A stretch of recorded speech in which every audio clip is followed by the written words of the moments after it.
Knock knock. Renewable energy sources पर आपकी नज़र है कि नहीं? और अगर नहीं है तो नज़र बनाइए, क्योंकि सरकार की ओर से एक बड़ी खबर आई है। वैसे तो रिन्यूएबल एनर्जी सेक्टर में पिछले कुछ वक्त से फोकस बढ़ रहा है और सरकार भी इस सेक्टर की तरफ काफ़ी ध्यान दे रही है और इसके विकास के लिए कई कदम उठा रही है। शेयर मार्केट में रिन्यूएबल एनर्जी सेक्टर की जो लिस्टेड कंपनियां हैं उन्होंने मल्टी बैगर रिटर्न भी दिए हैं और सरकार ने जो अभी नई घोषणा की है इसके बाद तो इस सेक्टर में और भी एक्शन देखने को मिल सकता है। दरअसल सरकार का 500 गीगावाट नवीकरणीय ऊर्जा क्षमता हासिल करने को कार्यबल गठित करने का प्रस्ताव है। केंद्रीय नवीन एवं नवीकरणीय ऊर्जा मंत्री श्री प्रहलाद जोशी जी ने बिजली मंत्रालय के परामर्श से एक कार्यबल गठन करने का प्रस्ताव किया है। इसका मकसद ये है कि 2030 तक 500 गीगावाट नवीकरणीय ऊर्जा क्षमता के लक्ष्य को पूरा करने के प्रयासों को गति देना।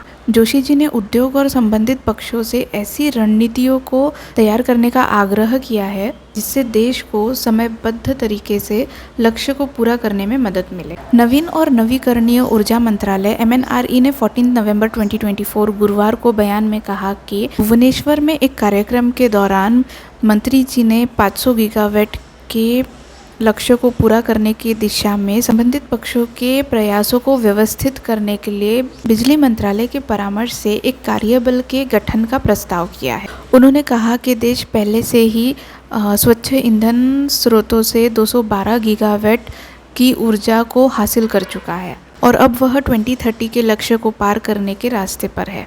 यह लक्ष्य जो है वो अलग अलग चुनौतियों से भरा है और इन चुनौतियों से पार पाने के लिए मंत्री जी ने नवीकरणीय ऊर्जा क्षेत्र के प्रगति में तेजी लाने के लिए सभी पक्षों के बीच ठोस सहयोगात्मक प्रयासों के महत्व की भी बात की है। जोशी जी ने यह आश्वासन भी दिया है कि सरकार स्वच्छ ऊर्जा क्षेत्र में तकनीकी प्रगति और नवोन्मेष को बढ़ावा दे रही है।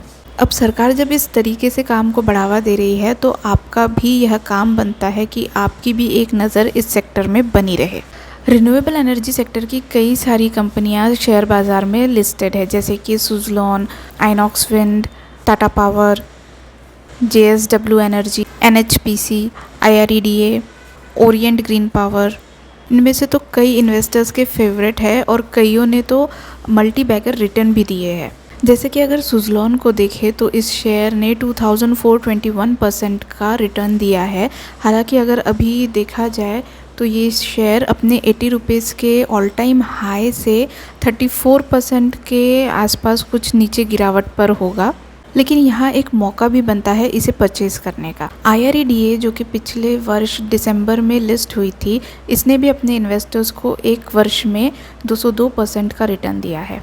वहीं NHPC ने 235% का और टाटा पावर ने 643% का रिटर्न दिया है। As we all know, market में अभी गिरावट जारी है और यही गिरावट एक अच्छा मौका लेकर आती है कि आप अच्छे भाव में स्टॉक्स को परचेस कर सकते हैं। और क्योंकि सरकार भी हमेशा से रिन्यूएबल एनर्जी सेक्टर की तरफ प्रोग्रेसिव वर्किंग की तरफ ही रही है, तो ये एक अच्छा मौका है आपके लिए कि आप इस सेक्टर की तरफ अपनी एक नज़र बनाए रखें।